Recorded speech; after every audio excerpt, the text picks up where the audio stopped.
Sharon Day, a two-spirit elder from the Bois Forte band of Ojibwe, is a water walker, artist, and activist whose work is rooted in ceremony and love for all of our relations. As the longtime executive director of the Indigenous Peoples Task Force, she spent decades nurturing community health and Indigenous resurgence through culture and prayer. She's led more than 20 water walks across Turtle Island, carrying water from the Gulf of Mexico to Lake Superior. She finds deep joy tending to her chickens and all forms of life at her farm. In this episode, Sharon shares what it means to walk with the water, to listen, to pray, and to move through the world as a force for life and renewal.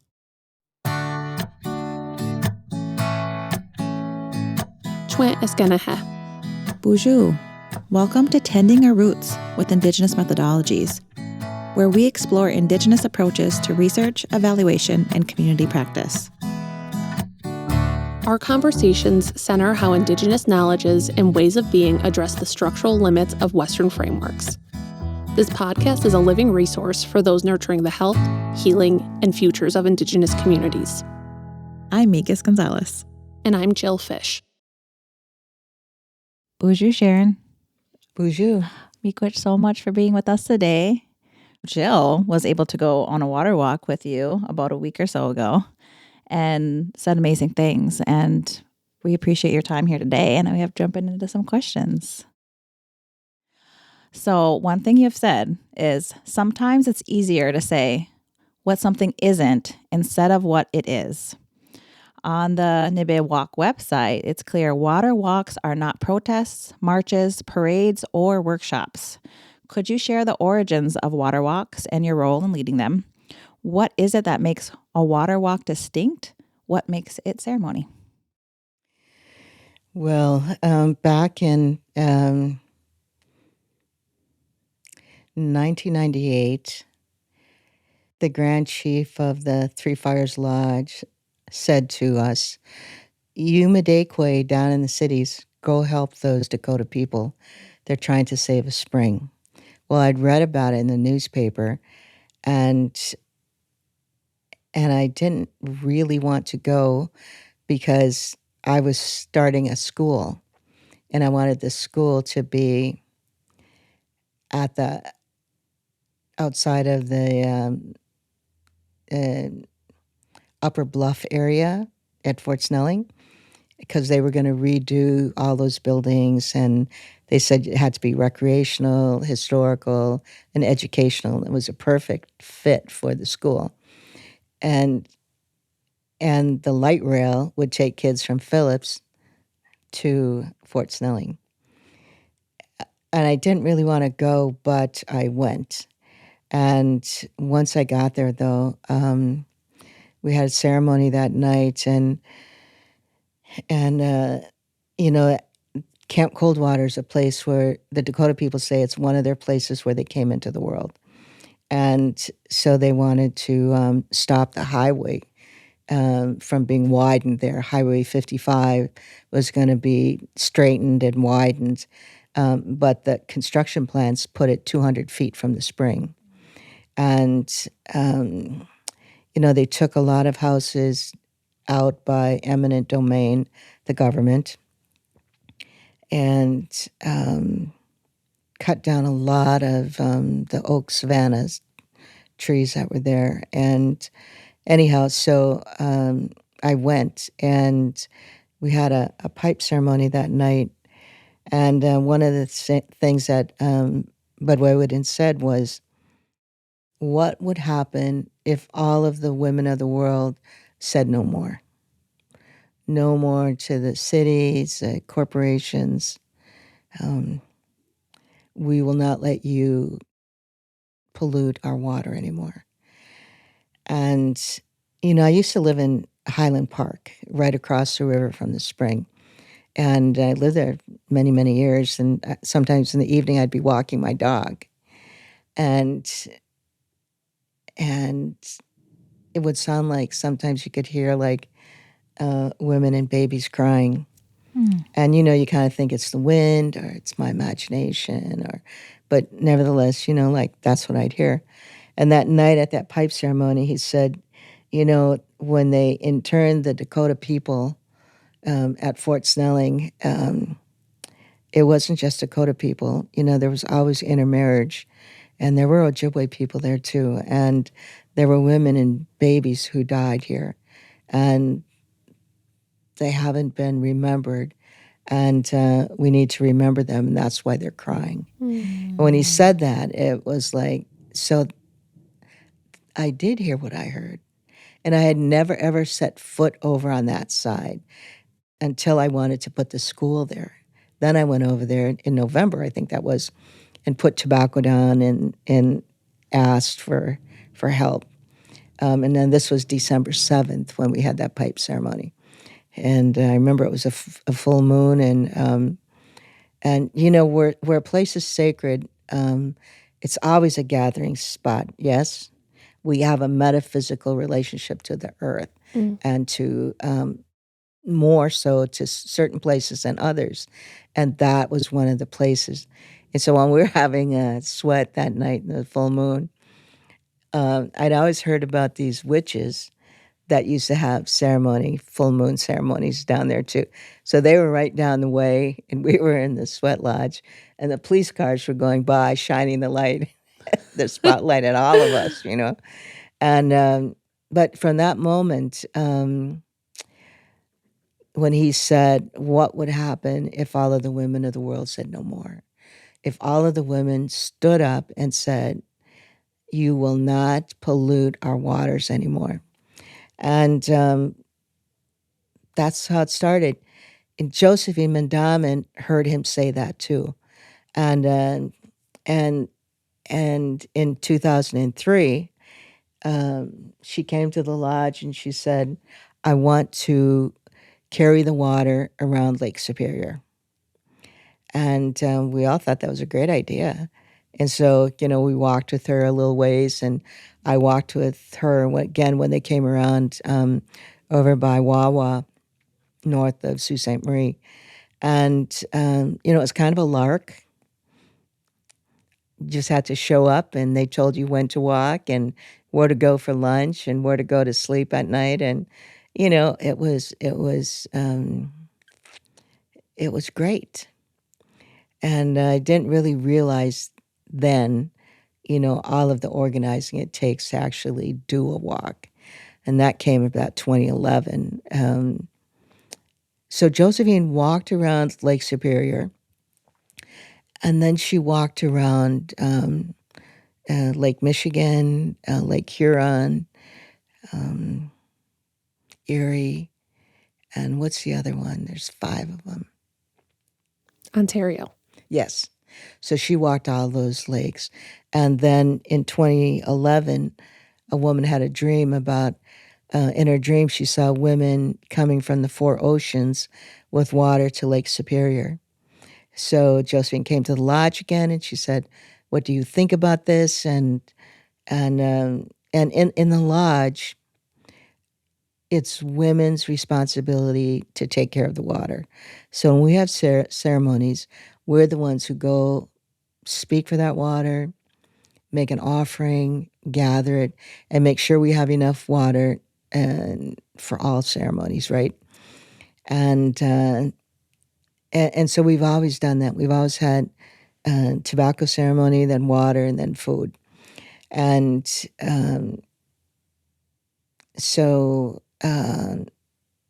we decided that because of the way things are, the pollution, that we had to take that ceremony out of the lodge and into these water walks that Josephine Abana had started.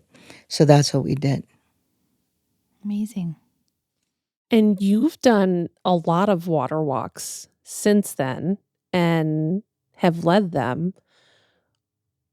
I looked at them after we spoke at Battle Creek. You told me there was kind of a detailing of them on the website. What makes those water walks different than the water walk at Battle Creek? That was something you shared with me too. But I think it'd be nice to hear that again. Yeah. So most of the time on the walks, like Battle Creek was 2 miles, so everybody walked, followed the water, and a nice hour and a half, I think it took us walk. But when you're walking the Mississippi River or the Missouri River, you're going to be gone for 50 days, 60 days, and that requires a lot of planning, a lot of coordination. And one of the things I learned after carrying the water from the Gulf to Lake Superior in 2011 is you need to have at least 5 women who are going to go all the way. So you have like a backbone, right? Other people come and go, but you have to have 5 women who are going to be there every day. Because when you think about it, like in Missouri River, it took us 53 days, and we were walking 35, 40, sometimes 45 miles a day. And even if you have 5 or 6 walkers, you're walking 45 miles a day. That's 9 miles a day per woman. Mm-hmm. And that doesn't seem so bad, right? But when you take that by 53 days, that's a lot of miles. Yeah. And, and you have to have supplies and gas and food, and you have to have a route so people know where to find you. There's a lot of things that go into a longer walk, and people need to do their part. You can't have a walker who says, "Well, I'm not going to walk this time. I'll catch it next time." Mm-hmm. No, you're there when it's your turn to walk. So it's a lot of work. It's a lot of coordination. And but the beauty of it is you're in ceremony every day. Mm. You're walking and meditating every day, and just to feel the wind and the sun, and and sometimes the rain and sometimes the snow. Every day to be outside, and just with that one mission, get the water from point A to point B. That's it. I mean, that's so beautiful. Sharon, your water walks are rooted in ceremonial water teachings. It's also clear that you hold a deep and enduring love for water. You've walked thousands of miles for her. What is your relationship with water, and how has it evolved over the course of leading these walks? What kind of relationship do you hope to nurture between water and those who come to walk with her?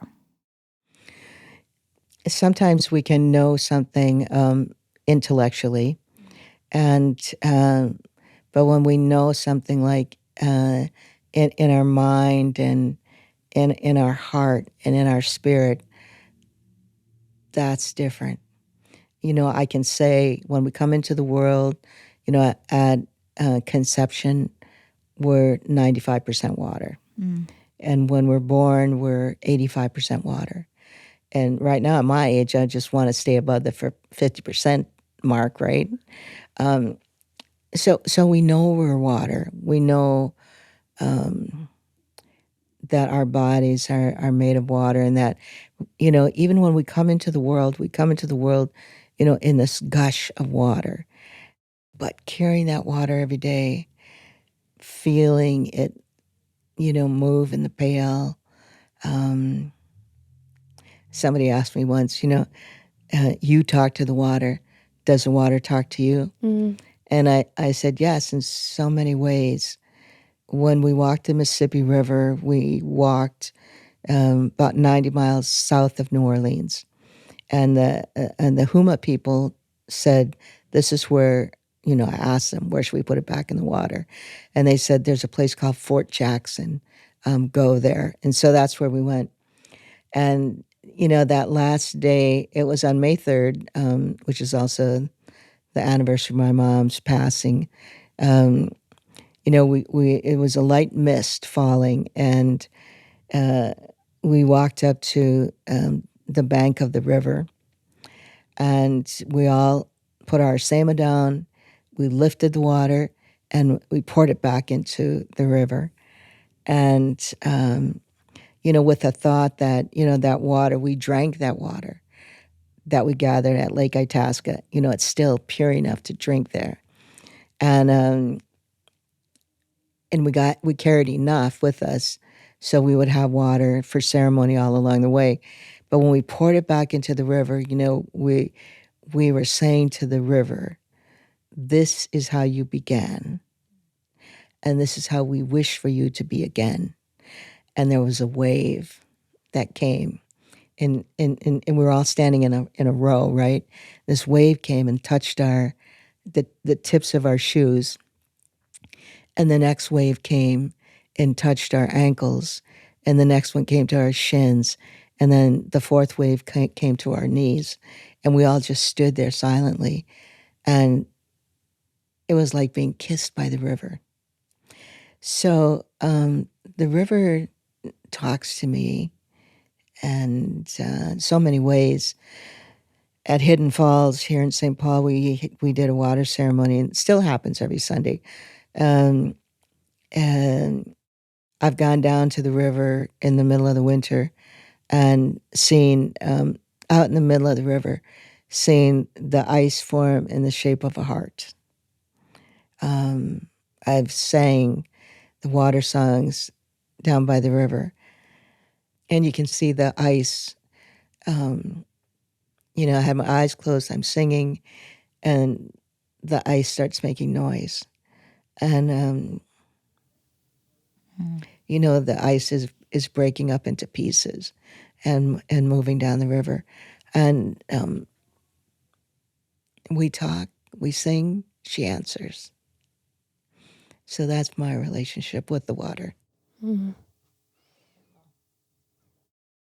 I could almost feel it as you were talking and describing the heart-shaped ice. I could just feel this almost feeling in my gut, and I don't know what it was other than this light love feeling, right? This lightness and this love. And it makes me just wonder, what could our world be like if people loved water and the environment, half as much as you love her, or have a relationship that embodies how much you care and water walkers care for it. And that's why we do the walks, and why, when Josephine Bond did her walks, they're mostly all Ojibwe people. And, but I've opened it up to everyone. And, we have been the caretakers of this hemisphere since time began. But now we're such a small portion of the population. If it's up to us alone to take care of the earth, to take care of the water, like, we're doomed for sure. So I invite other people along because it's, sadly today, it's because our water comes out of the tap. The way that people can reconnect with the water is by walking in silence, in meditation, carrying the water. They can reconnect with the earth and with our waterways. And when you can make that connection, they will become protectors. And we only protect that which we love, right? Once a reporter asked me, what do you hope to accomplish? And I said, world peace. And, the walkers were standing not too far, and they were kind of, giggling. Did she say world peace? Or did she say world peace? I said world peace. Mm-hmm. Because if, we sing the water song, and we're telling the water, we love you, we thank you, we respect you, and we really believe that, and then I believe that my body is over 50% water. I hope it's still like 60. And your body is water, and your body is water, then I'm going to love you and be thankful for you, and be respectful to you and to every other person. And that's what we need to do. Yes. Oh, that is so powerful, especially given this moment of time we are in. I think where we forget about how important our relationships are with other people. And a lot of what you're talking about is how, how do we heal water? How do we heal this relationship with the environment? But there was something you said on the walk that really stuck out to me and really stayed with me. And you were talking to the person who works at the park and how he was going to, go with us and kind of be our guide. But you shared with everyone that water doesn't go backwards, it only goes forward. If we get lost on the water walk, we don't go back, we go forward. That message just really resonated with me, especially in the context of decolonization, where there's really no going back to some pre-colonial past, right? We're changed now, the water is changed. What are deeper teachings in the idea of always going forward for healing our communities and our relationship with the earth? I think, when I was young, maybe 19 years old, there was a woman who worked with me at the Indian Center, and she was older than me, and she said, because I was kind of a rowdy, passionate upstart, and she said to me, "Be like the river. A river never goes backward. When it comes to something that's a barrier, an obstacle in its way, it doesn't stay there and fight it. It just goes around it, but it continues on its journey, right? And the rivers and the earth left to their own device would heal themselves. The rivers would heal themselves along with the plants. There's so many plants that grow along the riverbanks that actually filter the water. They would heal themselves if we humans would simply stop mining, stop damming the waters, stop pouring our municipal waste into the waters. The waters would heal themselves. They always have. We just need to stop. Back to that. No more. During the Battle Creek Water Walk, we walked in silence so we could listen to the spirits, the birds, the ground beneath our feet, and the water herself. I was actually really grateful that you made that explicit and kind of invited all of us to be in silence, because I noticed many people came in groups with friends, as did I. And there's such a temptation to connect on a walk and to talk and to not be present in that ceremony and all that walk and the creek has to offer us.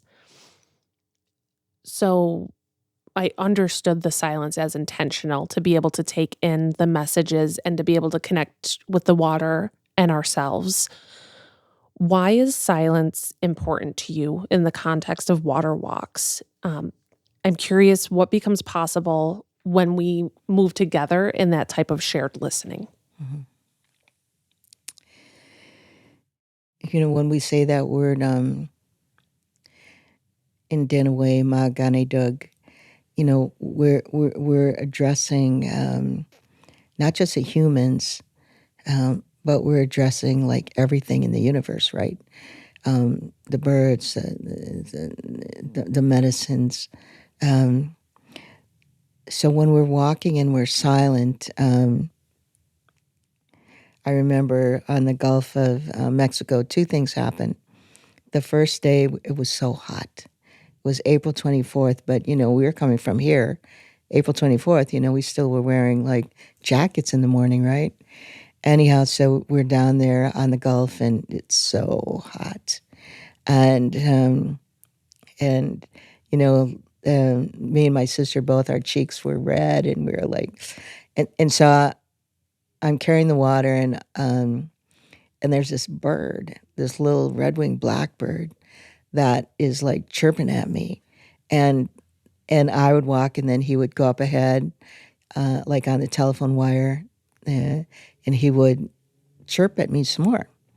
And then he would go some more and chirp, and I looked at it and I said, it's a good thing Creator gave you such beautiful wings, because your song, needs help. And that little red-winged blackbird, maybe it wasn't the same one, but every single day on that walk there was a red-winged blackbird. Now we're in Missouri, and the wind shifted.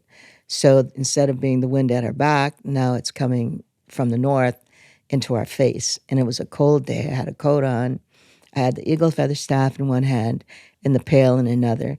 And I'm sort of hunched over, walking forward into facing the wind, right? And all of a sudden, I look to this side, I look to that side. Where's that bird? And I don't see it. And so this young woman came up, and she said, "In God's that you gave Nibi on Jay." So she took the water. So I got in the van, and I said to it was Roxanne Delisle, I said, "I didn't see that little red-winged blackbird out there." And she just started laughing and laughing and laughing. And I'm like, "What?" They said, "When you were walking, right above your head was this little red-winged blackbird hovering above your head." And my dad died when I was 21, and they called him Ayash, which is another word for bird. And on that same walk, a couple of days out of Gulfport, it was in the morning, sun was shining, it was a beautiful morning. I'm just carrying the water and the staff, and all of a sudden I hear a noise, and I look to my left, and there's the most beautiful horse snorting and calling to me, and his ears were like pointed straight up. He was a big, tall horse, and then he did a dance, did a circle like that, and then he stopped, and I said, "Bonjour," and I continued walking, and a little couple of minutes later, I heard him, and he was running, and he ran all the way as far as he could to the end of where the fence was, and he stood there, and he did that circle again, and called, and it wasn't me, it was the eagle feather staff, it was water. And so there's so many moments like that when you're walking, and you hear the eagle or the hawk, like talking to you, and just circling overhead, talking to you. And if you're not silent, you don't hear that. All you hear is the sound of your own voice. So on that very first walk, I learned, we must walk in silence. And most of the time, we're only walking a mile, and then we switch, and then somebody else takes it.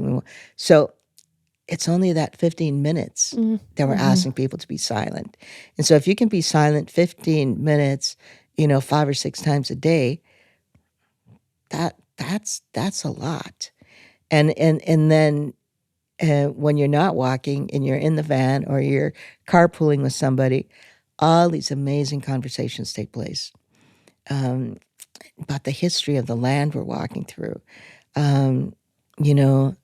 Hearing, Dakota woman saying, my great-great-grandmother's name was Stanza Stone.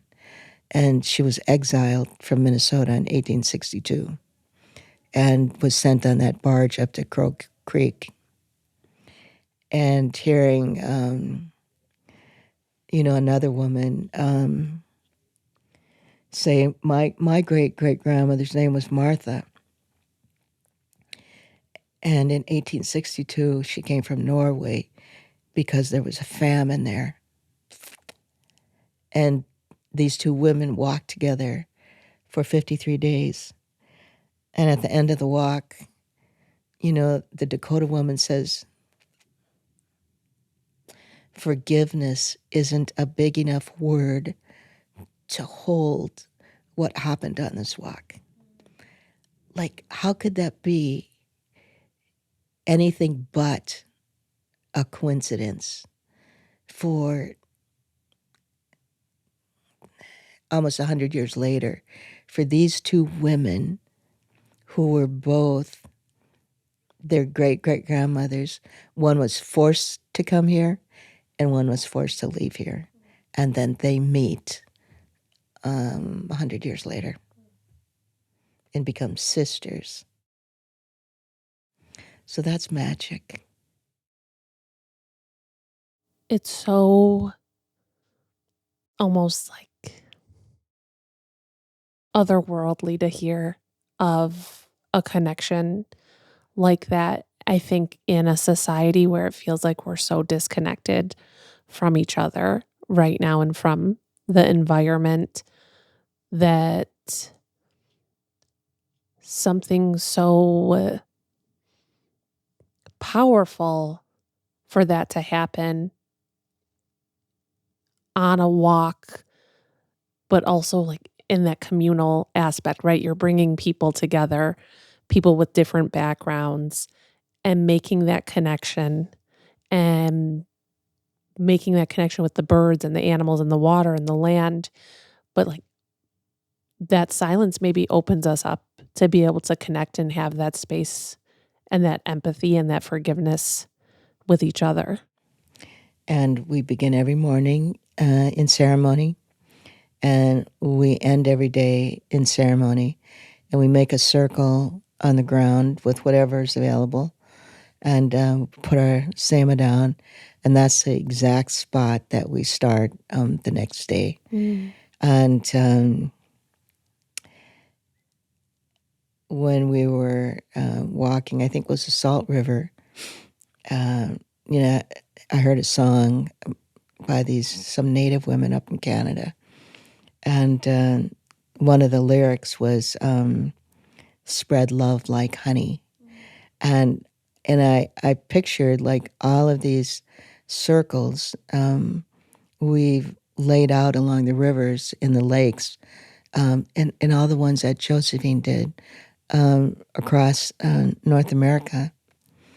And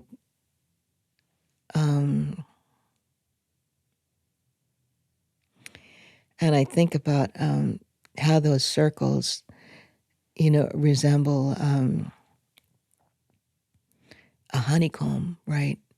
And we know that honey is a preservative, right? And so I imagine like all of these circles that look like a giant honeycomb across the Nimama Key, and I think about that lyric, spread love like honey. And that's what we're trying to do. It's like so simple. And and after that first walk, that was it. That was going to be it for me. And then Barb Baker LaRush from LCO said, we need to walk the Ohio River because it's the biggest polluter to the Mississippi. And I said, somebody needs to walk the Ohio River, but it's not going to be me. And she said, that was after the Mississippi, right? So I'd already walked from Gulfport, Mississippi to Lake Superior, and then from Lake Itasca to Fort Jackson, Louisiana. I'm the only one that did that. I'm the only one that walked every day and every day, north and south, right? Nobody else did that. And I said, somebody else can do that work. And then we had a meeting. We were both at some meeting, and Barb came, and she said, "I have a gift for you." And I opened it up. It was a little like lunchbox, and I opened it up, and there was like a frozen eagle head in there. And she said that this is for your staff. So first I swore at her, and then I cried. Okay, we'll walk the Ohio River. So we walked the Ohio River, and again, it was kind of me and Barb, and some other people would join us, but not that many people. And the kids, the Kedawin Theater came and joined us, and anyhow, so then I said, okay, that's it. And then they said they were going to do sulfide mining in northern Minnesota, and we really need to walk the St. Louis River. That's what I said. So we walked that. And after St. Louis, I think I just, we always think that somebody who, really is determined about doing something, that there was some kind of awakening or something like that.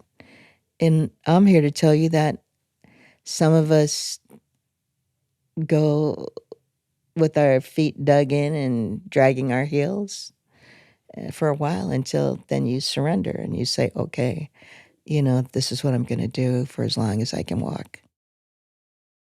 And what I loved about that small experience at Battle Creek, it was, even though it's so different from the other walks that you've described doing, it's just like a little taste of what is happening. And I think something I really appreciated was just kind of the humor that happened in the least expected places. At the beginning and the end of the walk, we found ourselves laughing together, whether it was from like a missed verse in a song or just another shared moment of joy. I was even walking at one point, and some person behind me left his phone on, and he could not figure out how to silence it. And I didn't look because I didn't want him to feel any worse than he already did, but he was just muttering to himself, and he was like, oh God, I'm so sorry. I just can't figure out how to shut it off. Oh God, oh God. I was like, I wanted to help him, but I just did not want to draw more attention to it. But there was just so much humor involved in the walk in small, meaningful places. So, what role do humor and laughter play in ceremony and in community, but in our healing in general? Oh, there's all kinds of stories about especially like the otter, the otter bringing us humor, teaching us how to laugh again. And, that's so important. And,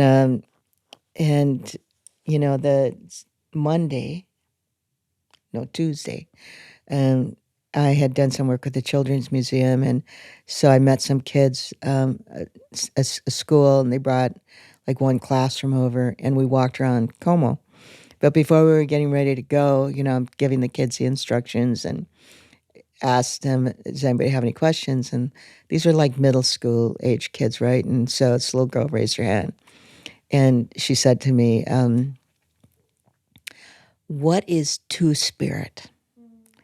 And I said, well, LGBTQ, TQ, what? And somebody said, is it I? Intersecting? Anyhow, one of the kids said that. So I said, that describes two-spirit people. And the little girl looks at me and she said, I'm two-spirit. And I said, oh, great, I'm two-spirit too. And it was just like a nice little moment of, it was just great. Mm-hmm. Mm-hmm. Moment of connection. Yeah. For a little girl to even want to ask that, but then to feel like a sense of home and comfort in that too. I love it. Mm-hmm. There was so they were all going to put their tobacco down, and I noticed on the back of this little boy, he's very light skinned and in kind of sandy colored hair, but on his back of his shirt he had ribbons, somebody had sewed him a ribbon shirt. And so when we started to walk, I had forgot the staff at home, but I had an eagle feather in my car. And so that's what we're using. So I went over and I said to him, do you want to carry the feather? And he said, yes. I mean, and like he was so proud, Yes. and to carry the feather. And after the walk, he came up to me and he said, what's your Indian name? So I told him my Indian name, and I said, what's yours? And he told me. Yeah. Oh, it's so cute. Yeah. And had he not had that little ribbon shirt on, Yeah, you wouldn't know. I wouldn't have known. Yeah. Yeah. But that was, little, Como Park is, it's just a little short walk, but I told the kids to be silent. And so when we walked, when we'd meet some people and they'd be talking, the kids would go, shh. And we met this one couple twice, and the man, when we met him the second time, the man said, we are facing the future. Aww. And I think that, we always have young people on the walk, and, and Dr. Emoto, the Japanese scientist who did the experiments with talking to water and freezing it, the little droplets. The last time that I had the opportunity to be with him, it was in Duluth, actually. And he had written a children's book. And somebody asked him, like, well, what's your hope for the future? And he said, my hope for the future is that we adults minimize the damage we're doing in the hopes that the next generation will be able to do what we've been unable to do. Now, that's a heavy lift for these children. But it's probably true. That totally reminds me of something I've heard you say that was just, I stuck with me. At an event, you had said, let's stop teaching our kids about historical trauma. Mm-hmm. The idea of let's teach them about our Indigenous cultures and that they can carry that forward. Yeah. You have been listening to Tending Our Roots with Indigenous Methodologies. We are your hosts, Jill Fish, Tuscarora Nation. And Migas Gonzalez, Lakudere Ojibwe. This podcast was funded by the Robert Wood Johnson Foundation and supported by the Circle P50 Center of Excellence, funded through the National Institute on Drug Abuse of the National Institutes of Health. The content is solely the responsibility of the hosts and their guests and does not necessarily represent the official views of their funders. Production of this season was made possible by solar-powered studios in what is now known as St. Paul, Minnesota, on Dakota homelands. Podcast artwork was completed by Marlena Miles, a Spirit Lake, Dakota, Mohegan, and Muskogee artist. Our theme song, Best of Me, is used with the permission of Anishinaabe and First Nations singer-songwriter Leonard Sumner. You can find more detailed information in our show notes. Miigwech for listening. Nyawa. If you'd seen the dark that I've seen and the struggle, you wouldn't walk another mile on your own.